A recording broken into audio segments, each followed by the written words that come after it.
Hej og velkommen til Nordhavn. Jeg hedder Sebastian, er den ene af ejerne i SD+.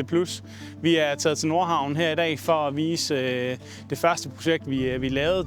Det er også færdigt nu. Så har vi også taget til Nordhavn for at fortælle lidt om historien de første halvandet år, vi har været i gang. Nu har vi bevæget os en lille smule tættere på projektet og også lidt tættere på, hvor SD+ det startede.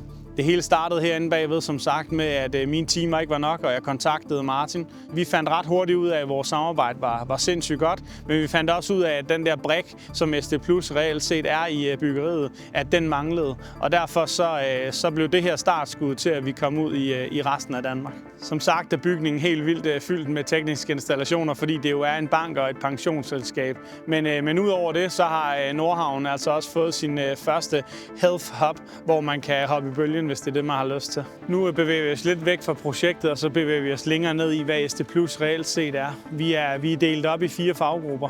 El, VVS, ventilation og AMK. Vi er på det her projekt her faktisk haft 3 af faggrupperne i spil, og det gør, at vi kan være den brik i puslespillet, som mangler. Hos SD+ er projektet det vigtige. Vi er ikke skabt for at blot have folk, der bare fakturerer timer hos vores kunder. Vi ser det som en opgave, som et projekt og som en brik i det her store puslespil i projektet. Det er ikke os, der løser projekterne alene. Det gør vi sammen med den kunde, som vi har. Det er utrolig vigtigt for os at sige, og det har det været lige fra dag 1 af. Og hvis vi tager dag 1 af, så er det 16 måneder siden vi startede, og vi er i dag omkring 50 mand.